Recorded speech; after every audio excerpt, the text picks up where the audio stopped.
1996년까지 새 고등훈련기가 필요한 공군. 천신만고 끝에 고등훈련기 개발을 위한 기초연구 돌입.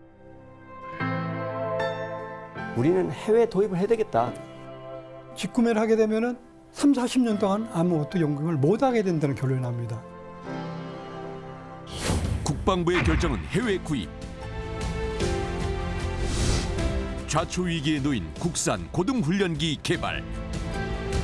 이게 절호의 찬스라고 저는 생각했습니다. 벼랑 끝에서 꺼내든 신의 한 수. 호크기를 구매하는 대가로 설계 기술을 전수받는 절충 교역. 호크기 생산으로 안전성을 확보하고 있고 선진 항공사로 믿을만하다고 생각됩니다. 영국으로 떠난 기술 전수팀. 회사 내에는 있는데 그 회사 메인 건물들과는 좀 동떨어진 제한된 장소 이외에서는 비회사 직원들의 접촉이 원천적으로 봉쇄가 돼 있었습니다. 얻으려는 자와 지키려는 자의 치열한 기술 전쟁. BA 측에서 볼 때는 쉽게 줄 수가 없거든요. BA사의 자산에 해당되는 겁니다. 저희 집에 사무실에서 쓰는 대형 복사기를 렌트를 했어요. 축구와 법, 여왕과 비틀즈의 나라. 살아있는 기술을 배웠다고 자부하고 있습니다. 영국에서 과연 무슨 일이 있었나?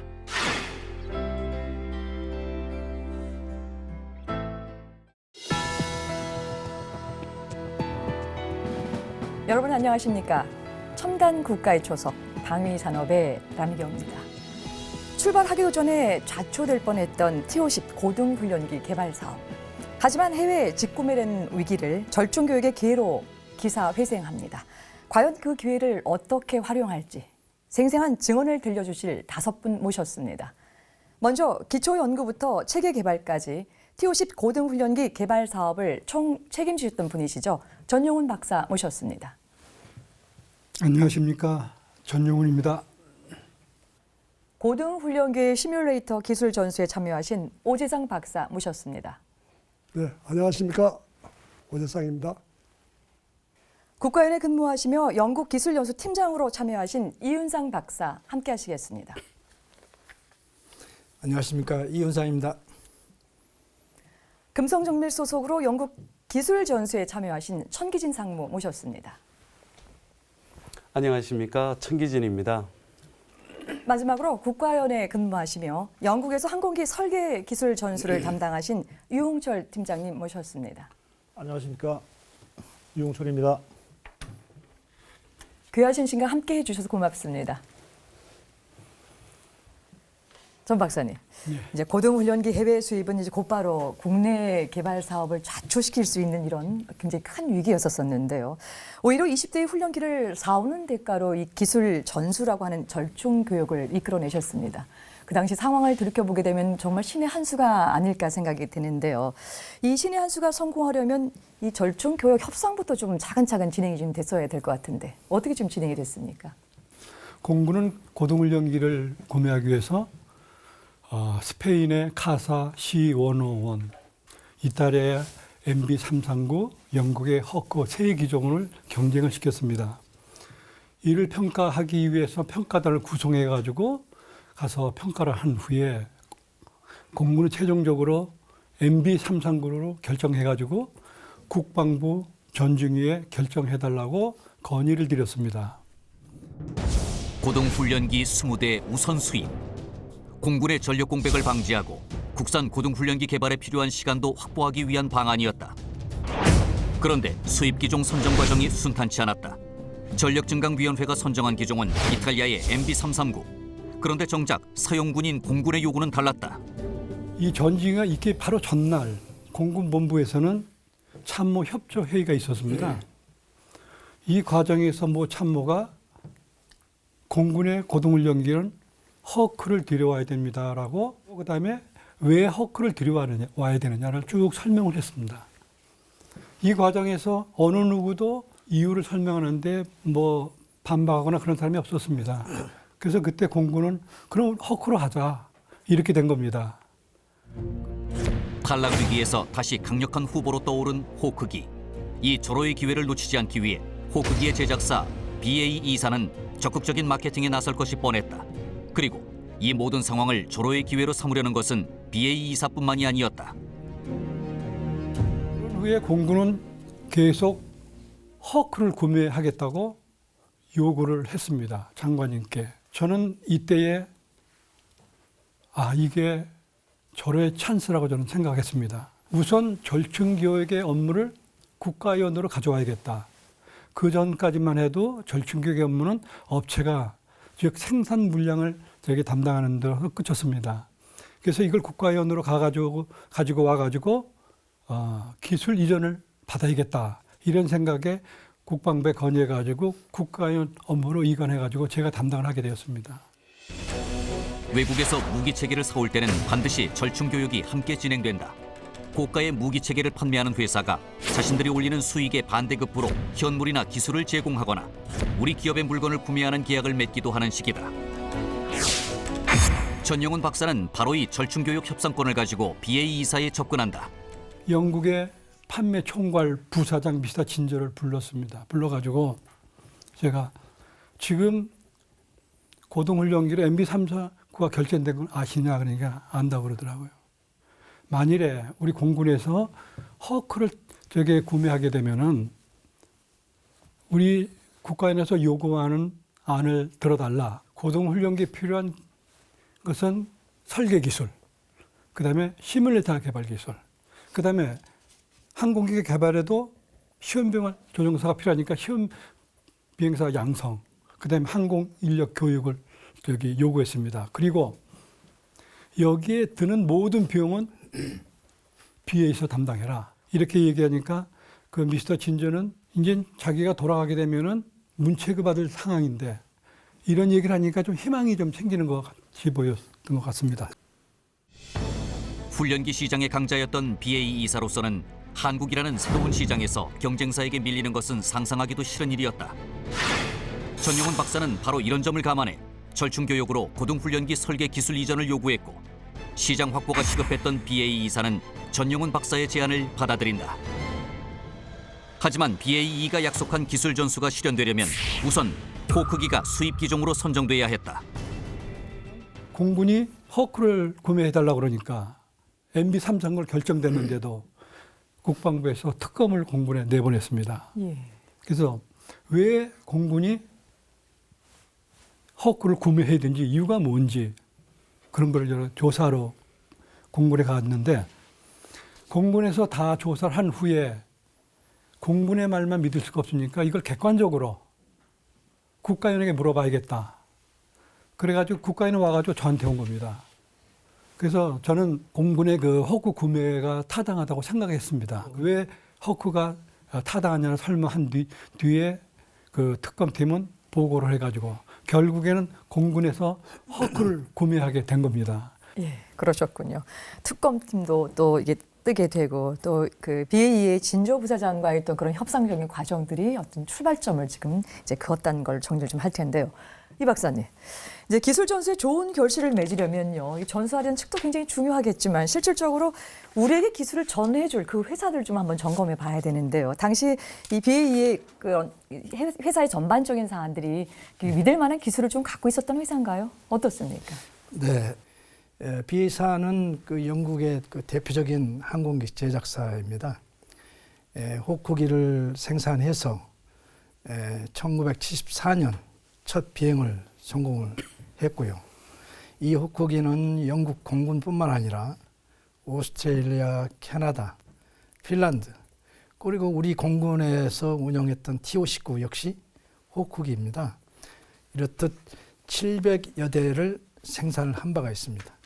그리고 저희가 갈 당시에 최신의 항공기라고 불리는 유로파이터를 역시 제작, 생산하고 있었습니다. 물론 많은 그 정보를 제안을 했지만 그때 당시 이미 생산을 하고 있는 단계입니다. 저희가 상대하는 BAE사는 이처럼 그 저가형 훈련기, 혹흑이 생산으로 안정된 기술과 안전성을 확보하고 있고 최신의 유로파이터를 생산하는 우리가 생각할 때는 선진 항공사로 믿을만하다고 생각됩니다. 예. 네. 어쨌거나 이전에 700대 정도의 이 그 호크기를 생산하고 네. 또 수출할 정도라고 한다면 그 일단 믿고 또 더군다나 그 유로 파이터까지 할 수 있을 정도라고 한다면은 뭐 영국 내부에 있어서도 우리가 이제 믿을 만한 기술을 갖고 있다라고 지금 말씀을 좀 해도 될 것 같은데요. 호 박사님. 우리가 영국에서 이제 항공기 설계뿐만 아니라 이제 시뮬레이터 기술 개발하는 부분들까지 이제 전수를 받은 걸로 알고 있는데요. 네. 그 과정이야 뭐 이후에 좀 차근차근 좀 알아볼 이제 기회가 있을 텐데요. 먼저 이제 절충 교육 조건에 포함되었다라고 하는 것만 하더라도 이 시뮬레이터 개발 이 기술이 그만큼 중요하다는 이제 그 사실로 입증이 되는데요. 네. 그 당시에 왜 이게 이렇게 우리한테는 중요한 의미를 좀 갖게 됐습니까? 항공기 시뮬레이터 기술이 중요했던 것은 대한민국 공군에서 항공기가 다양하게 있지만은 시뮬레이터가 없는 항공기가 없습니다. 그런데 이제 국산화가 KT-1이라는 공군 기본훈련기가 개발되고 국방과학연구소에 있어요. 또 T-50이 기초연구를 하고 있고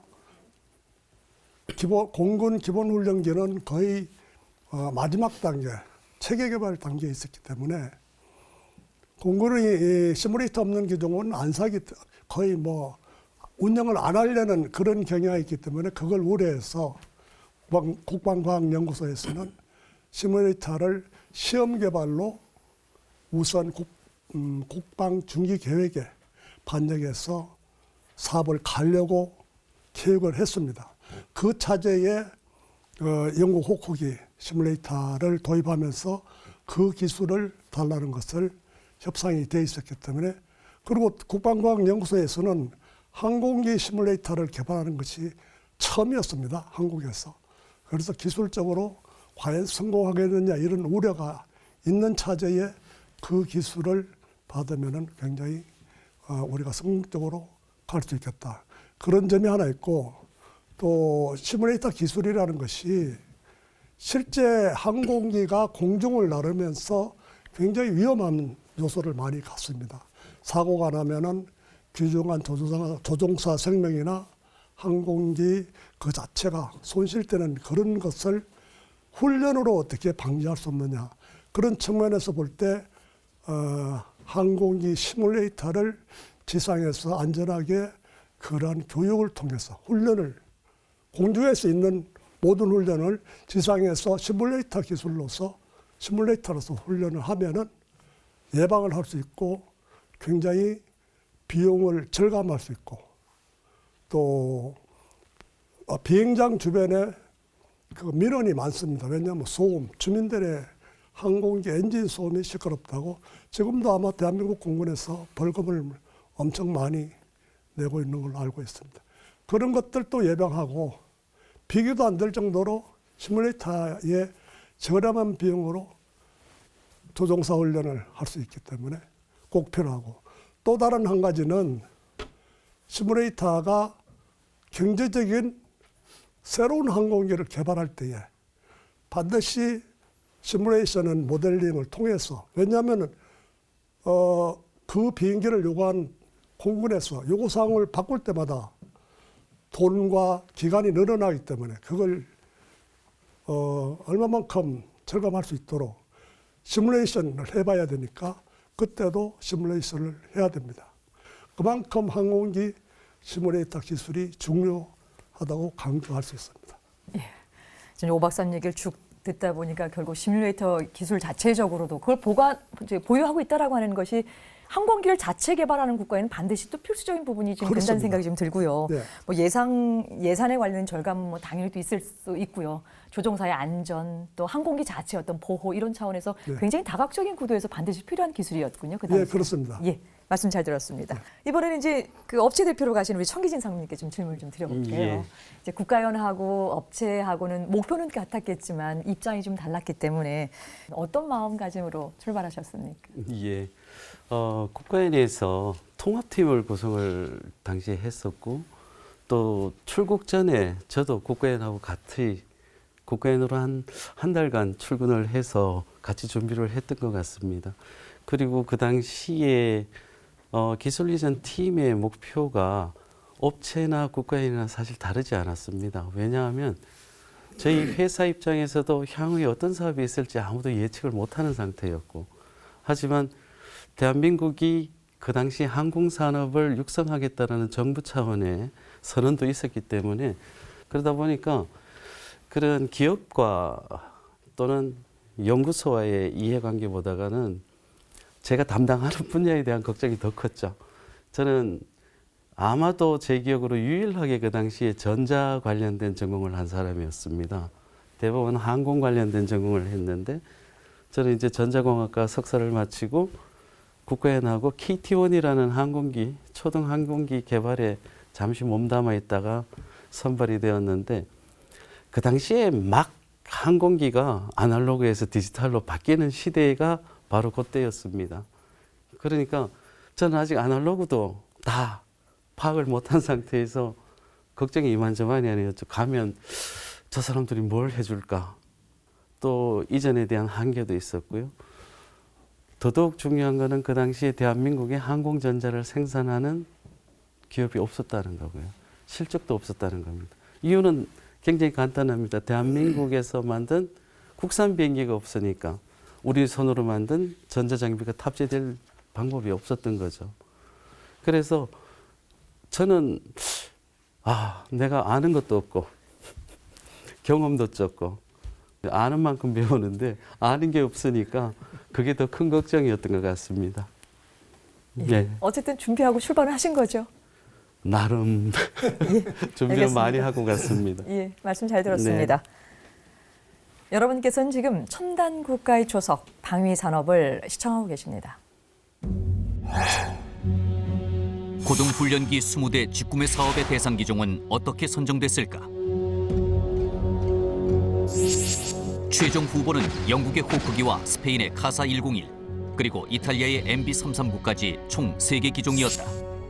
그중 호크기는 영국 대표 항공기 제작사이자 세계 2위 규모의 방산업체인 BAE사가 개발한 단발 고등 제트 훈련기다. 1974년 첫 비행에 성공한 이후 영국 공군의 고등훈련기로 도입돼 175대가 초기 주문됐다. 이후 전 세계 18개국에서 900대 이상 운용되며 세계 수출 시장을 휩쓰는 저력을 발휘한다.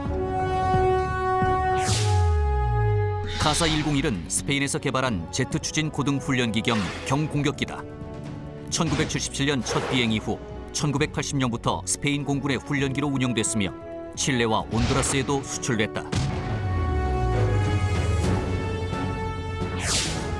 MB339는 이탈리아의 알레니아 아에르마키사가 개발한 고등 훈련기 겸 경공격기다.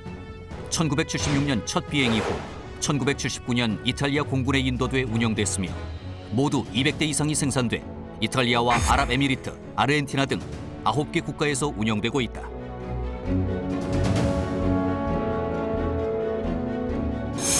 한편 세계 기종을 대상으로 진행한 첫 시험평가 결과 이탈리아의 MB339가 가격 대비 성능 면에서 가장 높은 점수를 받았다. 성능만 따진다면 영국의 호크기가 가장 뛰어났지만 가격 경쟁력에서 밀렸다. 하지만 공군은 국방부의 결정과 달리 영국의 호크기 도입을 강력히 주장했고 특검까지 도입되는 우여곡절을 거쳐 결국 기동성에서 가장 앞선 호크기로 결정된다.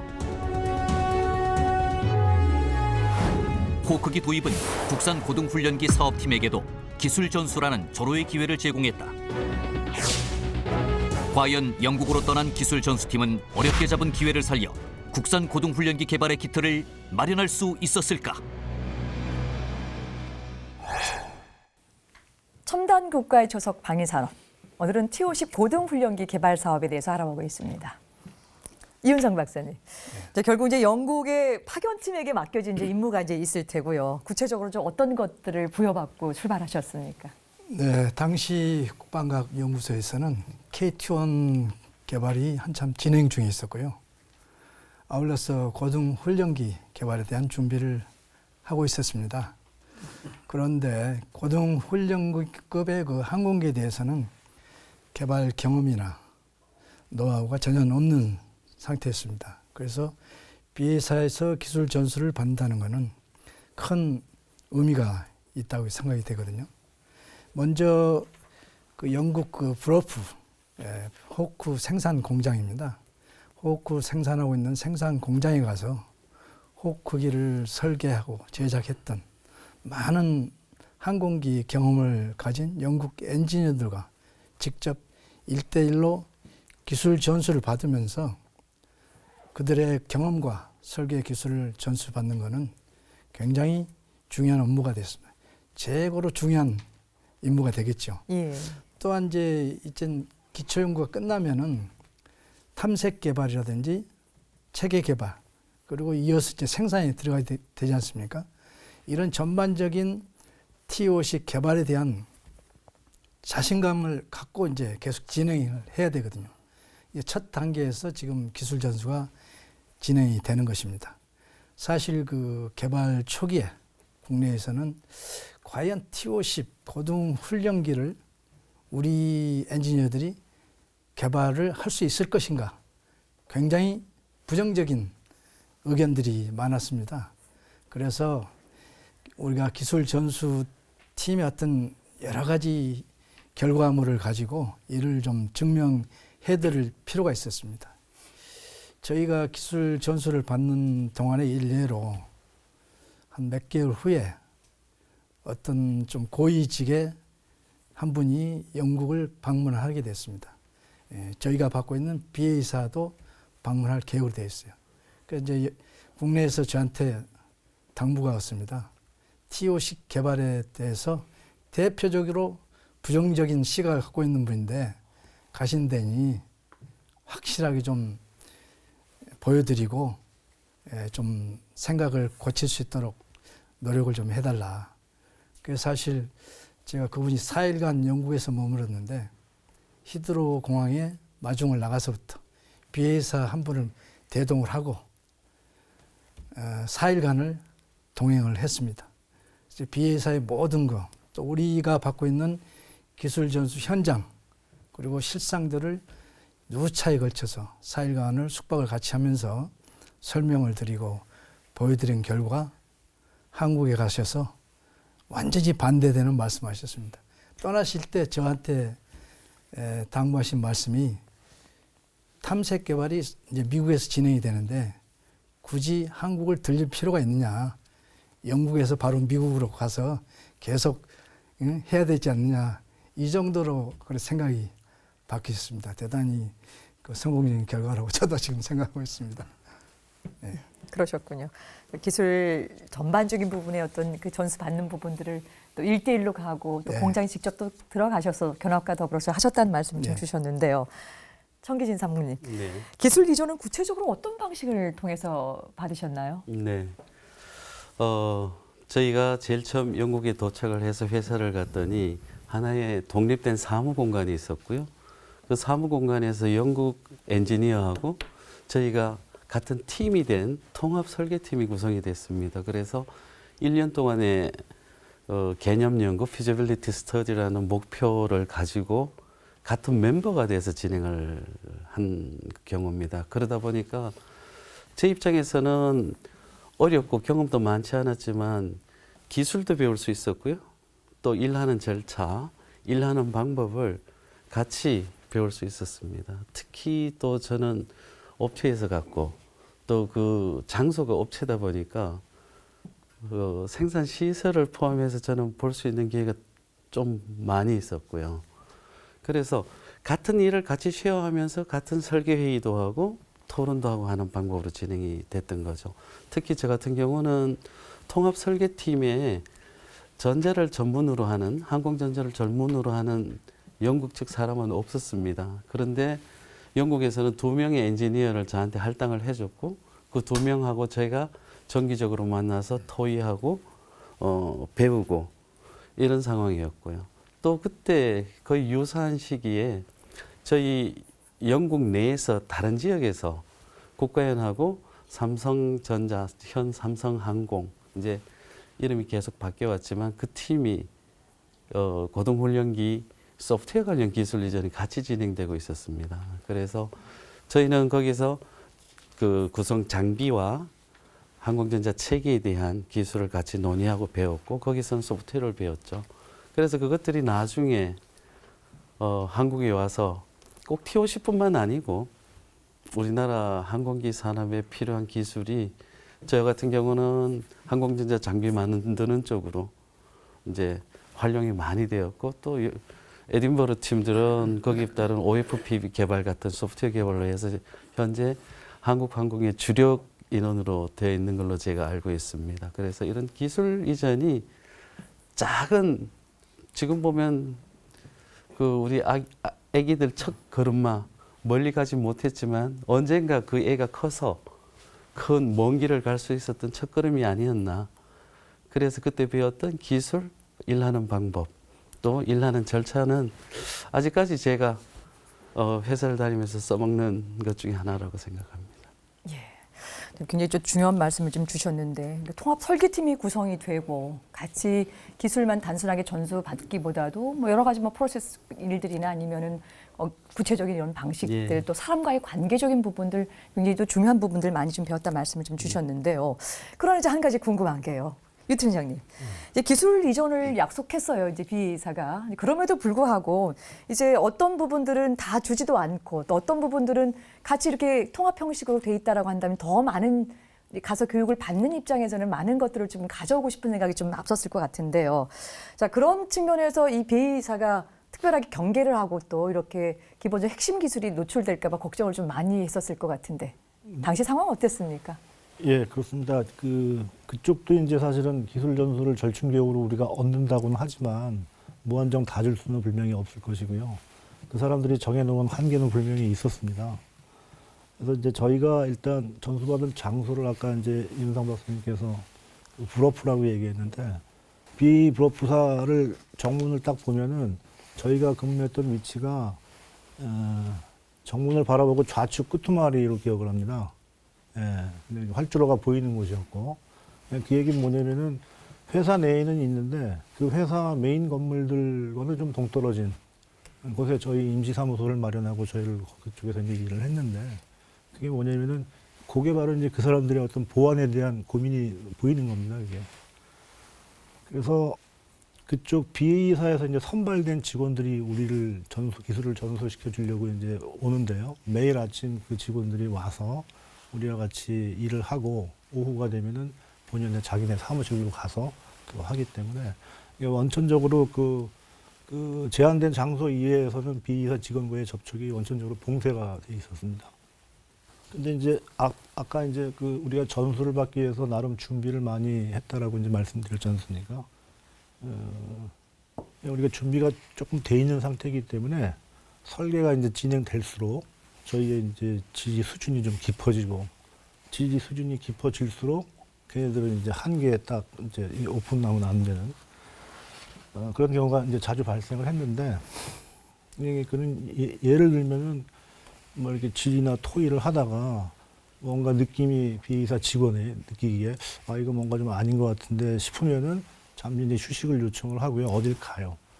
가가지고 돌아와서 아마 그게 이제 자기네 지침을 누구한테 확인받고 오는 것 같았습니다. 이제 그런 경우는 대부분이 이제 토의가 거기서 중지되거나 아니면은 이제 좀 미안하다는 소리와 함께 간략하게 좀 마무리되는 그런 경우가 있었고요. 그래서 저희가 이제 그렇기 때문에 친해지려고 좀 노력을 많이 했습니다. 엔지니어끼리 좀 친해지려고. 그래서 퇴근 후에는 간섭이 없으니까 직원들이랑 같이 펍이라고 이제 간단히 식사도 할 수 있고 맥주도 먹을 수 있는데 가서 개인적으로 좀 친분을 쌓았고요. 그다음에 한 번은 이제 축구 시합도 운동하면 또 많이 친해지지 않습니까? 축구 시합도 한번 같이 했었습니다. 근데 이제 그 당시 저희가 이제 20대, 30대 이런 연령으로 구성이 돼 있고 그쪽은 이제 평균 연령이 제 기억에 한 40대. 예. 그래서 이제 축구 시합 하면 여기가 질 거라고는 생각도 안 했죠. 근데 이제 영국인에 아시겠지만 축구를 좋아하잖아요. 그리고 거기가 이제 국민체육 비슷해가지고 축구 실력이 굉장했습니다. 결과는 이제 5대0으로 대패를 했습니다, 저희가. 예. 그래서 그 다음에 뭐 재도전 이런 건 아예 안 했고요.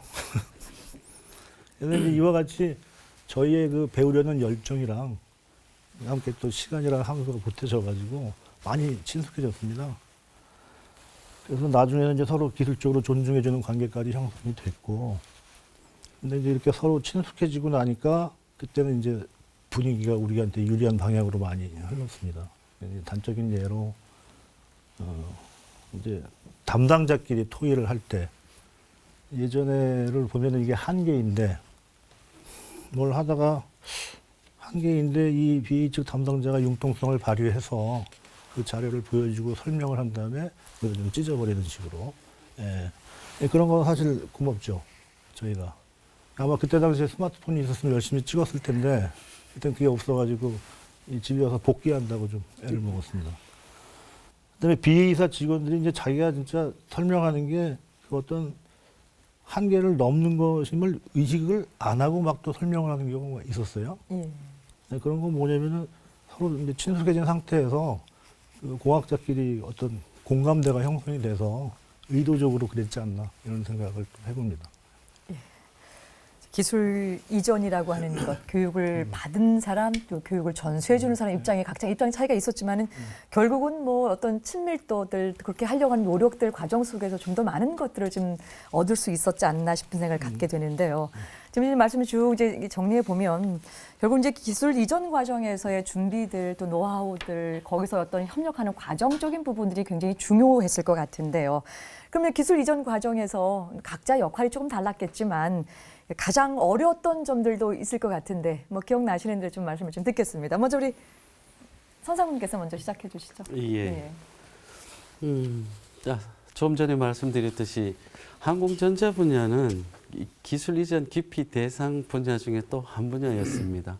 그러다 보니까 영국 BA팀에서는 결과 중심의 설명을 하려고 노력을 많이 했었습니다. 저희가 그때 도입한 기종이 호크 67이었는데 호크 67의 설계 결과를 가지고 그 개발을 진행하려고 했었고 저는 가능하면 왜 이렇게 설계를 했을까? 다른 방법은 없었을까? 설계 대안이 있었지 않나라는 근원적인 거를 알고 싶어 했었던 거죠. 하지만 그 사람들은 왜 이렇게 설계가 되는 과정과 대안 분석이나 이게 그 사람들의 노하우다 보니까 잘 이야기를 안 하고 또는 모른다고 할 때도 있었습니다. 그래서 물론 저희가 설계를 진행하는 전체 과정이 개념 최상위 설계 분야다 보니까 깊이에 대한 한계는 분명히 그 사람들도 거부할 이유는 충분히 있었지만 저희들은 하나라도 더 배워야 되지 않습니까? 그래서 그 당시에 국가연에서 나중에 합류하신 한 분하고 제가 두 분야를 다 감당하기에는 사실상으로 좀 벅찼고요. 전체를 다 감당하기에는. 그래도 자주 만나고 그 친구 만날 때 커피는 항상 제가 샀습니다. 일부러.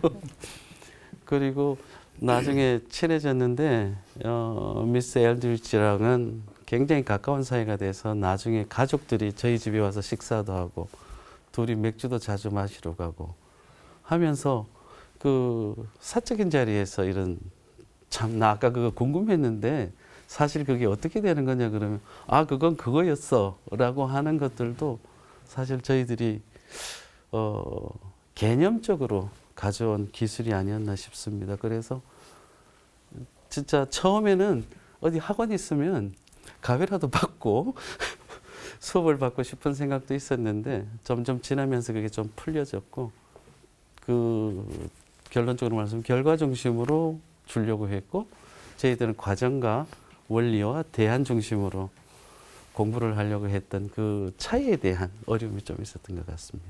예. 뭐 문화적인 차이도 있었겠고 또 기술적인 측면에 있어서 선진과 또 후발로 쫓아가는 부분도 있었겠고 그렇죠. 그렇지만 또 제일 중요한 것이 사람이 우선이 돼서 그 관계를 먼저 트고 나서의 있던 기술 이전 부분들이 또 있었단 말씀을 좀 주셨는데 혹시 다른 분들 혹시 이 박사님은 좀 어떤 어려운 점 없으셨나요? 네, 조금 전에 우리 유홍철 팀장님이나 정규진 상무님 말씀하셨다시피 엔지니어들 각자의 그 어려움이 많습니다. 기술 이전해주는 측하고 전수를 받는 측하고의 생각이 많이 다르죠.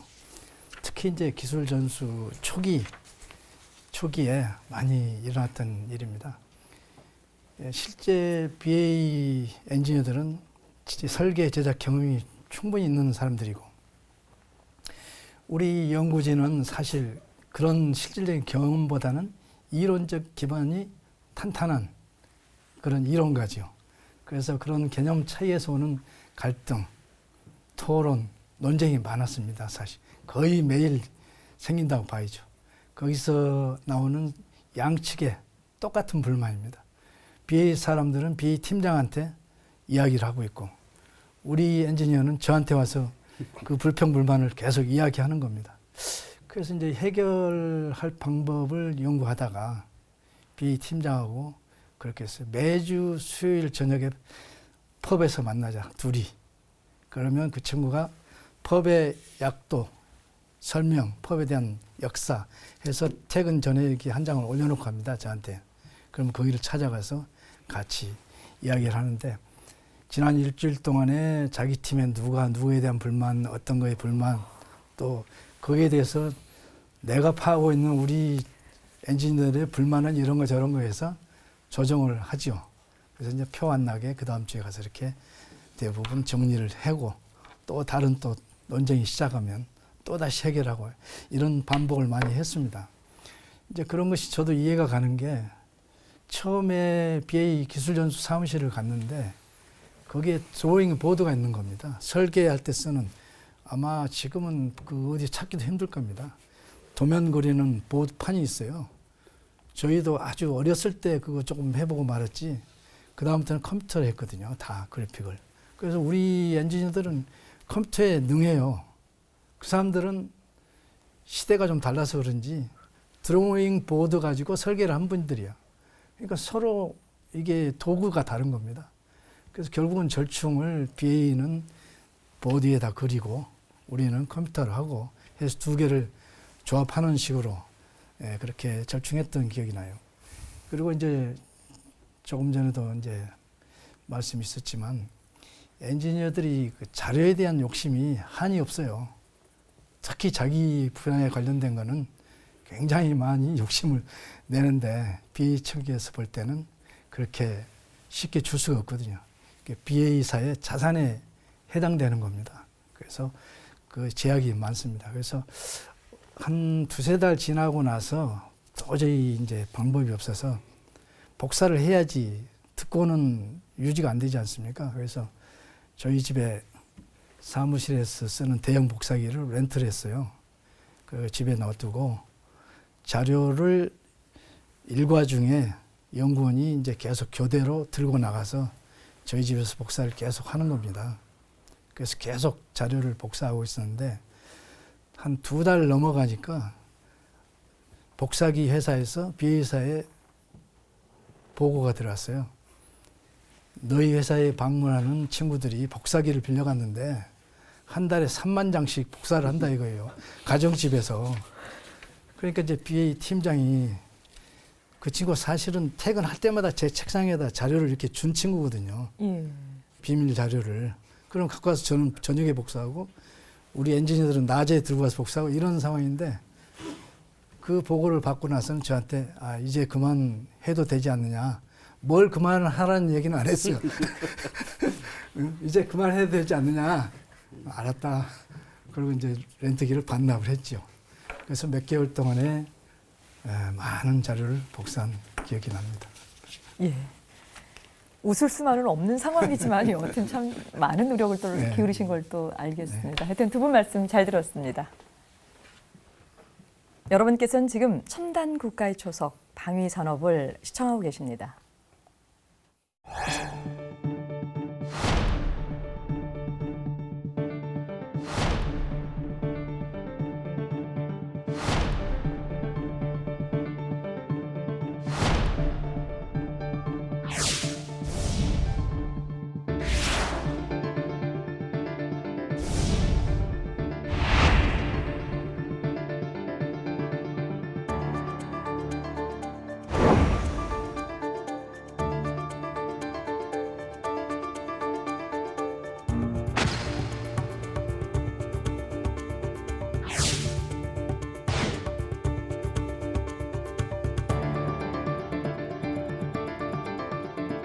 header was one.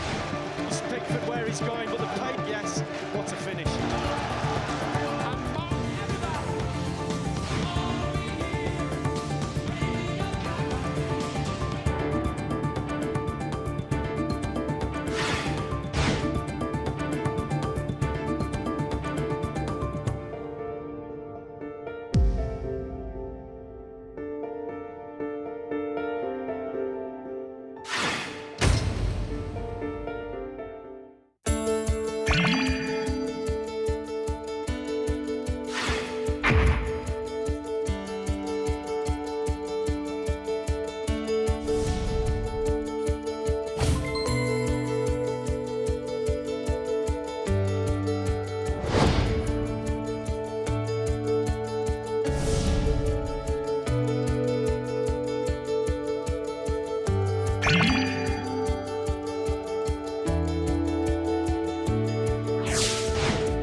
네, 자료화면 잘 봤습니다.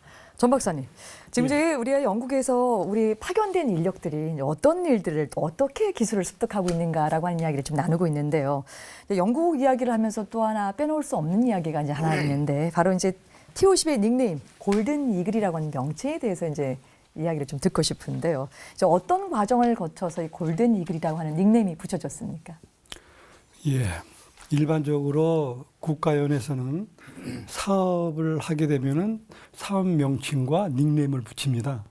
예를 들면은 KT1 같으면은 사업명 KT1이지만은 닉네임은 웅비, 뭐 다른 것도 철룡, 비존 뭐 이렇게 많습니다. 예.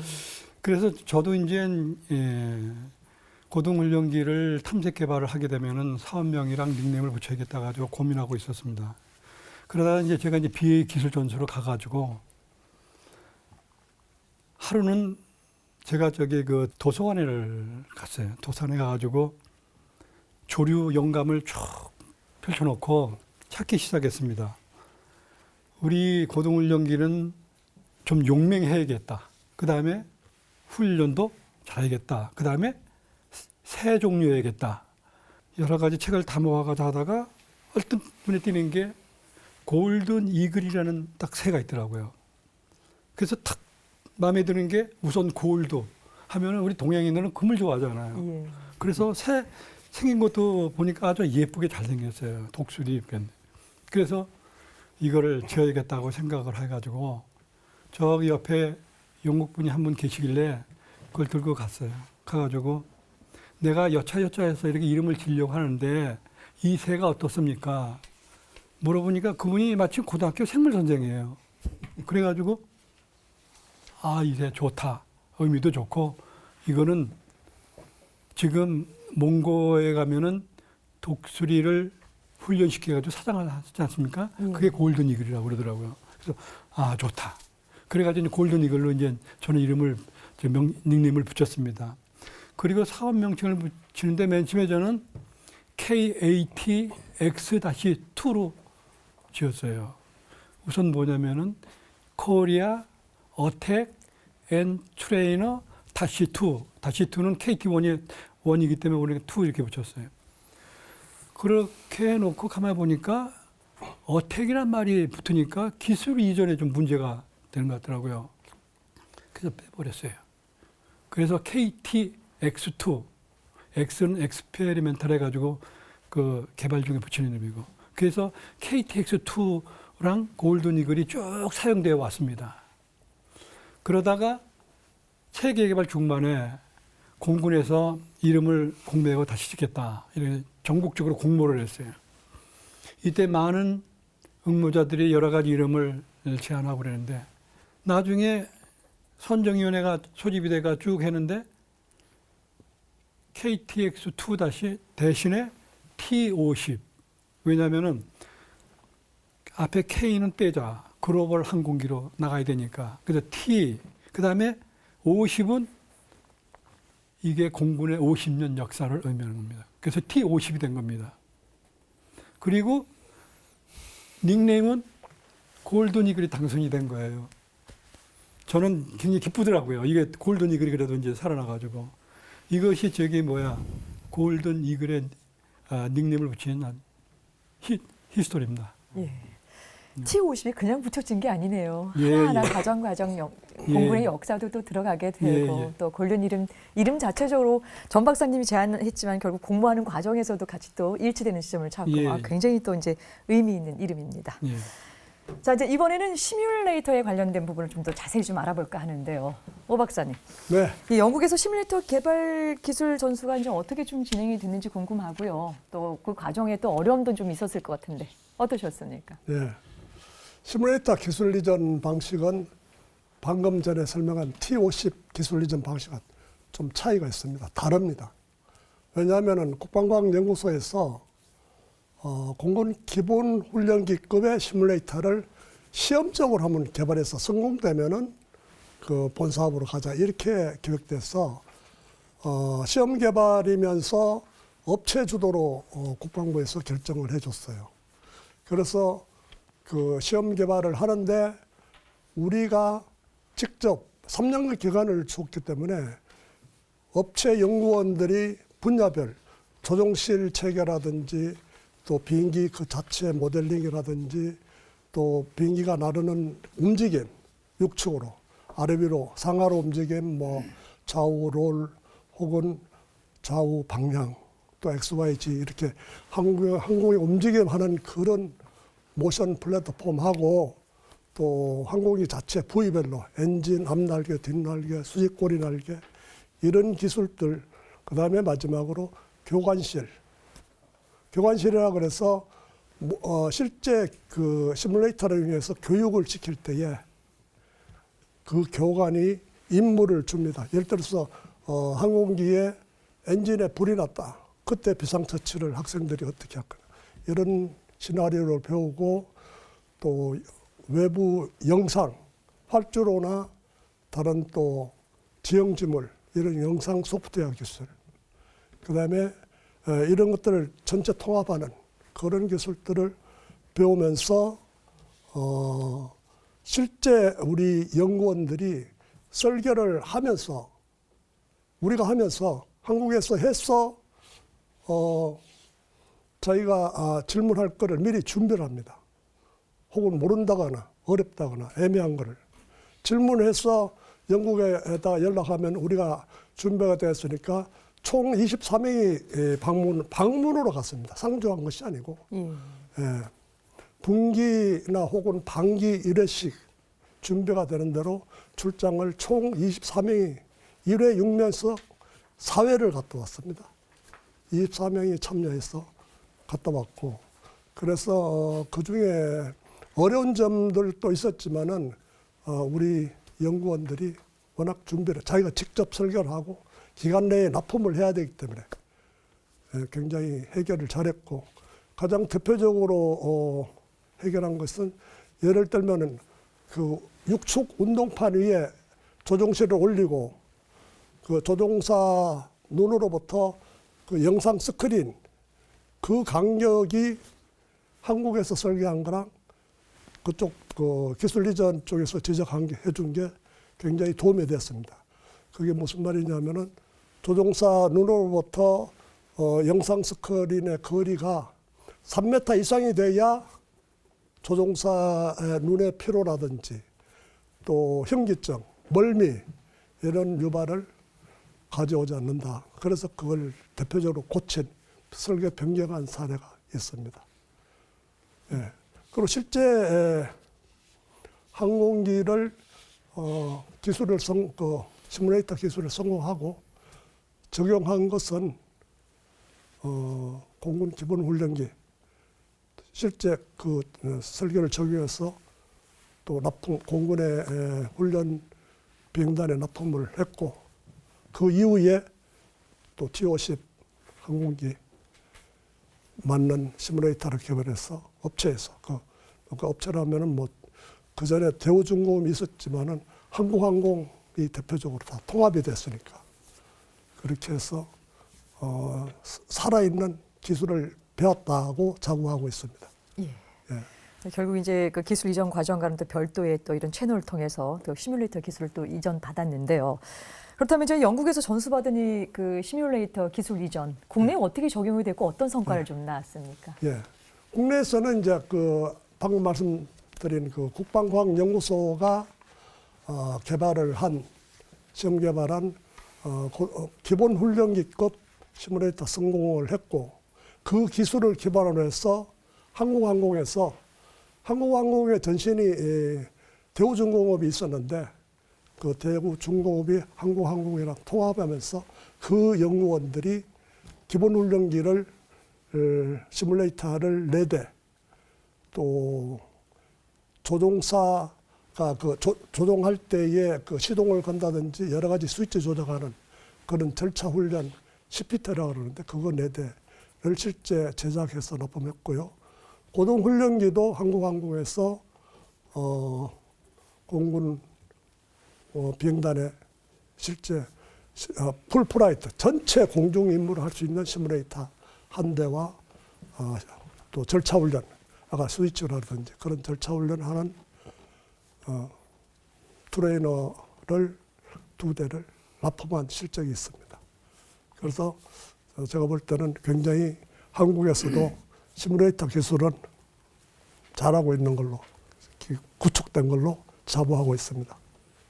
예, 알겠습니다. 어쨌든 이 T-50 그 기술 이전을 위해서 영국으로 떠났던 분들의 또 각계 전투를 통해서 여러 가지 어떤 그런 또 성과를 얻고 그중에 또 시뮬레이터 어떤 기술들도 또 정착을 하게 되는 또 근본적인 원인을 거기서 찾을 수 있었습니다.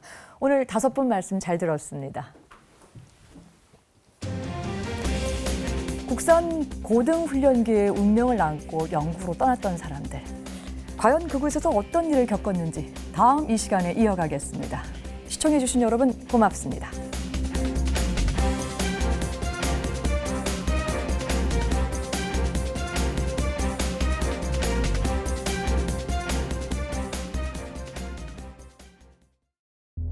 이것은 반드시 해야 되는 사업이다. 비행기를 구경도 못하고 타보지도 못하고 실질적으로 만져본 경험 있는 사람이 그렇게 많지 않았어요. 530만 원의 예산으로 시작된 고등훈련기 개발 사업. 영국에서 호크기를 20대 도입하며 절충교역 카드 활용. 고등훈련기 급을 설계하는 방법, 절차 이거를 배우러 간 겁니다. 꿈과 부담을 모두 안고 영국으로 떠난 사람들. 엔지니어들 그리고 가족 80여 명이 어떻게 하면 영국에서 생활을 안전하고 무리 없이 하고 올 수 있을까? 저희는 처음 접하는 거니까 작동 개념도 잘 이해가 안 되고 상당히 이해하기도 어려워서 그들 앞을 가로막은 장벽. 우린 부족했고 갈급했다. 농사 짓는 방법만 가르쳐주면 됐지. 그 도구까지 달라고 그러냐. 포기할 수 없었다. 눈으로 보고 이런 걸 못 갖고 들어가면 이제 손으로라도 재서. 저희 집에 사무실에서 쓰는 대형 복사기를 렌트를 했어요. 14개월의 총성 없는 전쟁. 영국 고등훈련기 기술전수 비화.